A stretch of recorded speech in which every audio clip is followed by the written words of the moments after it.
Now, we all have been aware of global guidelines for asthma and COPD. For instance, the GINA guidelines, the GOLD guidelines, and the ARIA guidelines are really recognized as global guidelines.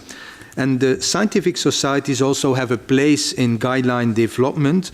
They are focusing on topics within the field of airway diseases. For instance, ERS is working together with ATS and with EACI on severe asthma. We are also doing task forces on COPD exacerbation in cooperation with other scientific societies. And actually, we heard it in the beginning that we are really in a fantastic new area because we are moving from purely approaching the patient with clinical symptoms and signs, lung function, airway hyperresponsiveness, to really understand the cellular, molecular parameters and the morphometric parameters by looking at different things like blood sputum, exhaled air, and analysis of the microbiome. So this is really an approach where we learn a lot about chronic airway diseases like asthma and COPD, and this is this kind of science and systems approaches in chronic diseases is really fantastic to learn about the complex, dynamic, and heterogeneous disease entities like asthma and COPD. On the other hand, I think we all as scientific societies have a lot of challenges with regard to chronic airway diseases. And it's clear that we are needing stronger and more coordination of research efforts at international levels. And we need also to have a better and appropriate research infrastructure, really to try to maintain important data like coming from existing databases, from registries, from biobanks. In the area of COPD and severe asthma especially, we still lack some effective treatments. There is a large unmet need, so we need to develop new respiratory drugs and do that together.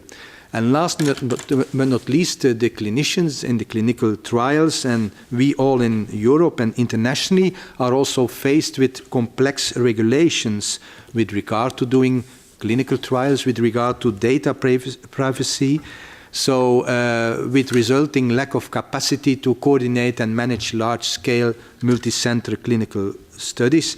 And within our organization, we have started up a research agency to facilitate on a European scale really the performance of these trials and registries.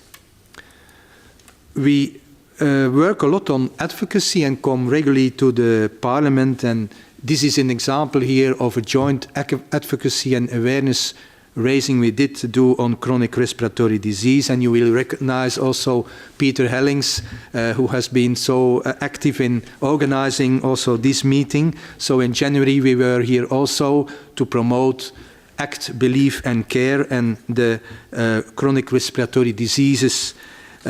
We managed together with the patient organizations and with the scientific societies to have 259 members of the European Parliament signing the Declaration on Chronic Respiratory Diseases. So another approach of working together is so important in this area. I would also like to stress that we really need a balanced approach. As scientific persons, as clinicians, we are faced with a lot of new knowledge and precision medicine. And precision medicine is a very important progress, but on its own it will not suffice. We should also engage in a wider societal context, and we already heard from Mr.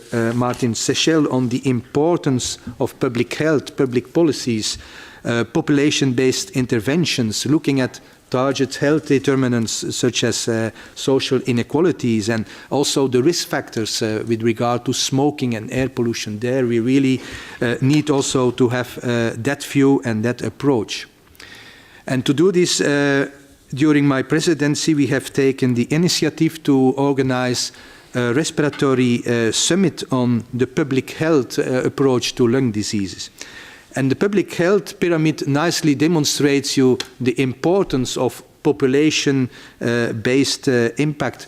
And on the bottom of the pyramid is the interaction with the socio-economic factors. So if you can interact there, the impact on the population is very big. The same for changing the context, smoke-free air, clean air. You really affect the very young and the very old. So from cradle to grave, you have impact on the people by working on these issues. And there we need really the interaction with our policymakers. Long-term interventions such as vaccinations in respiratory health are also very important and have a big population impact. And we already heard on the importance of education of clinical interventions, like the Finnish example. Finish your... Yes, so this was the pyramid, and this, I think, is almost a conclusion. The summit will be in June, 30-14 June, and we'll work around the big 5 lung diseases, including the respiratory NCDs. And this was my last slide. Thank you so much. Thank you very much, Professor Joos.